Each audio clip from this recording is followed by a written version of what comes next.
mí, dice el Señor, y aprendan de mí, que soy manso, dice paciente, esto traduce manso, manso y humilde de corazón. Vengan a mí, los afligidos, los heridos, los frágiles, ¿no? Por tanto, creo que una de las gracias que viene bien repasarla, viene bien pedirla humildemente, es la mansedumbre, ¿no? Que tanto necesita el mundo, tanto necesita también nuestra patria. Mansedumbre que no es idiotez, mansedumbre que no es insulsez, que no es pereza, no es ser un cristiano cruzado de brazos, no es un quietismo pasivo. ¿Quiénes son los mansos, no? Los mansos no son los débiles, los impotentes para combatir en esta vida, los resignados. Fuerza, poder y violencia son la trinidad de este mundo, ¿no? Fuerza, poder, violencia. En un mundo que idolatra la violencia bajo todas las formas, descaradas o sutiles, que ha convertido la violencia en una medida de grandeza, en medida de poder, se nos presenta a nosotros como modelo a seguir un Señor que nos dice: vengan a mí todos los que están cansados y agobiados y aprendan de mí, que soy manso y humilde de corazón, ¿no? Quizás casi el contraste no tan fuerte, ¿no? Frente a esta imagen de poder, de violencia, bueno, que siempre existió y que sigue existiendo, ¿no? Frente a eso, un Jesús nacido en un pesebre, un Jesús, un Señor que entra montado en una cría de asno en Jerusalén. La costumbre era que los emperadores o los generales romanos que volvían de las batallas triunfadores entraban en carros de asalto, el pueblo los salía a recibir y los trataban como dioses, y ellos se creían dioses, ¿no? Pues en que a lo sumo los generales más virtuosos lo que hacían era subir al carro de asalto, del carro de triunfo, con su caballo delante, subían junto a él un bufón que se burlaba todo el tiempo de él a propósito. Él lo contrataba para que se burle y que le repita: recuerda que eres hombre y no Dios, ¿no? Imagínense el nivel frente a esta imagen, digamos así, de tanto poder, un Señor que entra montado en una cría de asna a Jerusalén, en un burrito. Un Jesús atado y en silencio frente a Pilato, ¿no? Frente a los poderosos de aquel momento, ¿no? Finalmente, un Jesús crucificado, ¿no? Manso es quien participa de la mansedumbre de Cristo. Esta es la gracia a pedir. Y Cristo fue manso, pero fue fuerte. Y el manso es fuerte también. Los mansos fustiga el mal sin vueltas. No se achica frente a Pilato y no se achica frente a Herodes, ¿no? Insulta o le dice, les canta, digamos, las cuatro frescas, como decimos, a los fariseos. Nunca van a encontrar un insulto o una falta de respeto a un pobre, a un pecador. Jamás van a encontrar un reproche. Pero sí a los fariseos, los que se creían bonitos, ¿no? Que seguimos también conociendo en nuestra iglesia esta figura de los que se creen, digamos, mejores que otros, ¿no? Y ahí sí el Señor duramente les llama raza de víboras, les llama sepulcros blanqueados, ¿no? Manso es aquel Señor que muestra con su suavidad su fortaleza interior. Los mansos se imponen con la dulce fuerza del espíritu. El fuerte es creativo, el violento, en cambio, destruye. El hombre manso no ataca, pero tampoco huye. No mata, pero sí está dispuesto a morir, ¿no? Esta imagen de este Señor que no se achica frente a Pilato. Herodes, creo que en este tiempo es un testimonio muy fuerte y muy lindo para nosotros, la figura del Papa León XIV frente a los Pilatos y Herodes de turno. Digamos así, no solo no se le achicó, sino con una gran altura y con una mansedumbre, casi diría que los dejó en ridículo. La verdad que agradecemos esa mansa fortaleza del Papa Luis XIV, del Papa León XIV, que ciertamente nos hace tanto bien, ¿no? Y que deja claro a quienes servimos, ¿no? En su doble negativa a escapar y a defenderse, el manso, en esa pasividad plenamente activa, demuestra una fortaleza nada común, y de ahí que el martirio constituye el acto supremo de fortaleza a la vez que de mansedumbre. Interesante, Juan 23, hombre manso, si los hubo y si los hay, nos decía, paso a paso, palabras, silencio, paciencia, espera tranquila, espíritu sereno y suave, y sobre todo sonreír un poco a las cosas que pasan ante nuestros ojos. La sabiduría de este Papa manso. Interesante, la mansedumbre viene de un verbo latino que es mansuesco, que significa acostumbrarse, significa adaptarse a la mano de alguien, significa ser domado.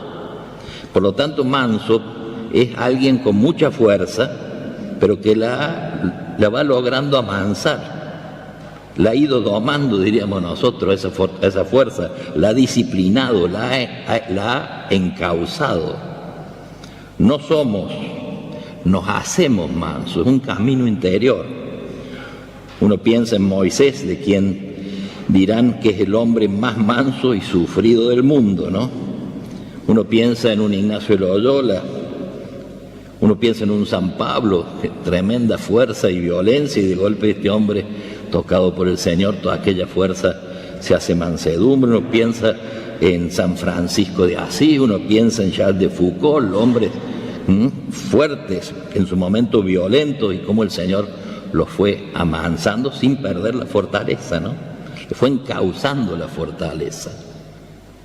Cuando la Madre Teresa de Calcuta decidió dejar la congregación de Loreto para dedicarse con algunas compañeras a los más pobres, el capellán de las monjas, cuando supo eso, dijo, ¿qué va a hacer esta mujercita si no tiene fuerza ni para apagar las velas cuando termina la misa?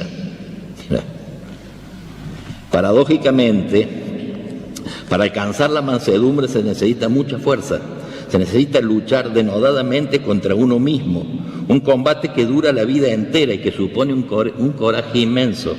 Amar es difícil, decimos, ¿no? Pero amar mansamente es doblemente difícil. Los hombres y mujeres de mano dura, los que gritan para impresionar o para dar fuerza a sus argumentos vacilantes, los que se valen de la violencia, de las bravuconadas, ya sea en la familia, en su entorno, en la política, en las naciones, quienes usan acentos duros, violentos, perversos, dividiendo, despreciando al adversario, quien recurre a la difamación o a las insinuaciones mezquinas, es muy poco probable que esté del lado de la verdad. Y por otro lado, indica paradójicamente debilidad. Es una coraza falsa de la que se reviste para simular una fortaleza que no tiene. Lo vemos hasta el hartazgo a esto en este tiempo, ¿no? Es muy triste el escenario en este sentido, donde en vez de pensar en el bien común, en las personas, muchas veces vemos a muchos, y a veces a nosotros mismos, ¿no?, dedicados a sí mismos, a salvar el propio pellejo o a sacar alguna tajada, no al bien de la gente a la que se supone tendríamos que servir, sino dedicados a una pulseada decadente para ver quién tiene la última, generalmente mediocre palabra que hunda al adversario político, olvidándose que quien rebaja al otro revela que él es bajo.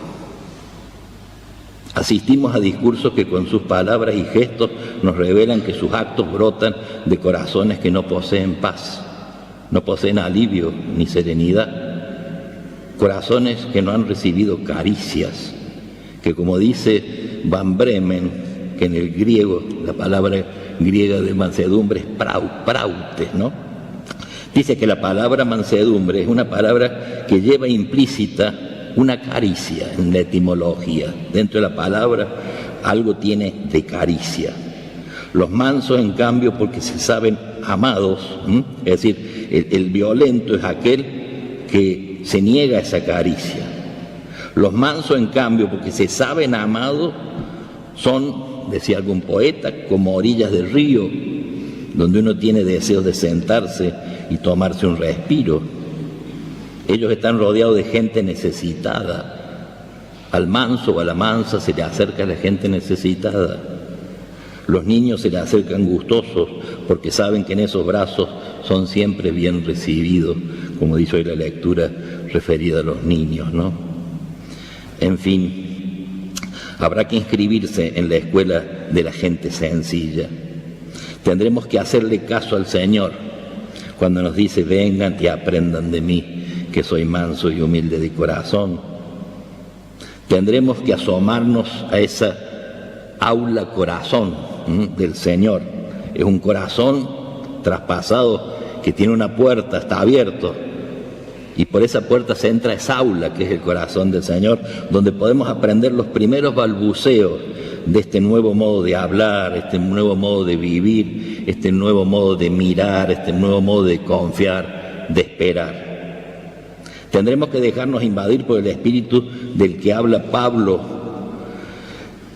espíritu de compasión, de bondad, dice Pablo, mansedumbre, paciencia, soportándonos y perdonándonos unos a otros, ¿no? Cambio de tema, o no, digamos, hasta hace unos días hemos estado allá en Roma en lo que se llama el consistorio extraordinario. Es un poco para que entendamos qué significa. Hay dos formas de consistorio. Consistorio ordinario, cuando el Papa convoca para crear, el verbo es crear, para nombrar nuevos cardenales. Se llama consistorio ordinario. Y consistorio extraordinario, no hay creación de nuevos cardenales, sino que el Papa invita al colegio cardenalicio a sentarse a conversar sobre temas del mundo y de la Iglesia, para ver temas del mundo, para ver qué respuesta, digamos, la Iglesia tiene que dar, iluminada por el Espíritu Santo, digamos así, y ir conversando. Imaginar que ahí hay, en el colegio cardenalicio, hay todos los países, todos los mundos, todas las situaciones, ¿no? Por lo tanto, es esto, ¿no? Es mirar la realidad mundial y particular para saber cómo actuar, ¿no? Examinar la opinión. El Papa usó una expresión muy fuerte que está en la reciente encíclica, ¿no? Casi decía: hay que optar, y este tema salió de nuevo allí, entre la Babel del individualismo, la Babel aquel que quisieron construir aquella torre que llegara hasta el cielo como símbolo de la soberbia.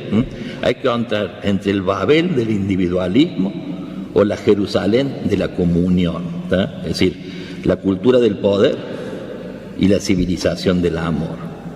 O nos dedicamos a construir una torre soberbia que llegue al cielo, o nos animamos a reconstruir las murallas caídas de Jerusalén, como aquel pueblo cuando vuelve del destierro, digamos así, ¿no?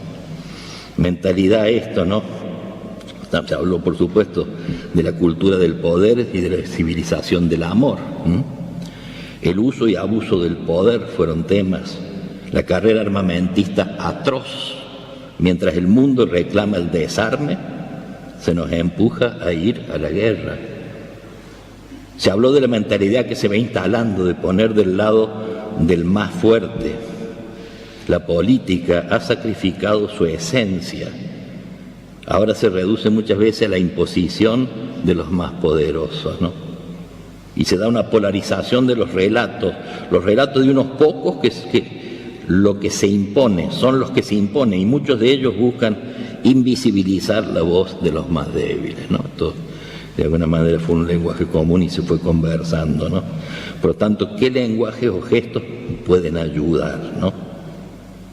Superar la fractura social y el individualismo, poner el bien común por encima del proyecto personal, poner las personas por encima de las ideas. Se propone la fraternidad, la construcción, se decía, del nosotros, y el diálogo para abordar estas fracturas, escuchando los gritos de la humanidad. El tema de los gritos fue un tema fuerte en el sínodo también, y acá rebrotó. Gritos de las víctimas de la guerra, no hace falta, digamos, ser muy genial para darnos cuenta cuáles son los más dolorosos, ¿no? Grito de las víctimas de la guerra, grita de los jóvenes, víctimas de los que lucran con su fragilidad, sea a través de la droga, sea a través de la apuesta al juego, en jóvenes y niños, que con esto del mundial se ha acrecentado tremendamente, lo cual de alguna manera es muy triste. Uno lo venía viendo venir, o ya estaba, pero con esto hay muchos jóvenes y niños que hoy, más que viendo los partidos, están viendo sus apuestas, ¿no? Esto lo decidimos nosotros acá también. Grito de los discapacitados. Fíjense, estaba ahí uno de ellos, que es jefe de los, digamos, superior de los discapacitados de allá de España. Hay 1.300 millones de discapacitados en el mundo, y decía en estos últimos 2 o 3 años, ese número se ha aumentado inmensamente por las guerras. Es decir, hay muchísimos más amputados por la guerra. El grito, el clamor de la naturaleza. Venezuela, tremendo.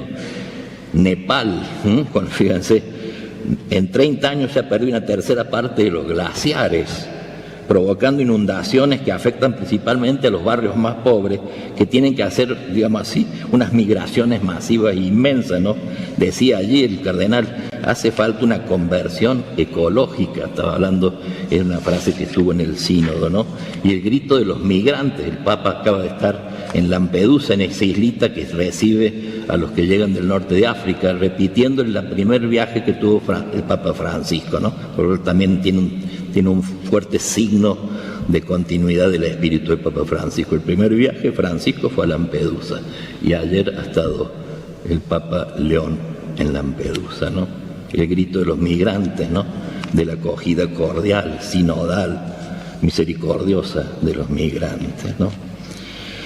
En fin, y finalmente, así como está este símbolo de la torre y de la muralla que hay que reconstruir en el templo, el otro símbolo fuerte es el tema de la mesa, digamos así, ¿no? Es imperioso sentar, digamos, la idea de poner la mesa para todos.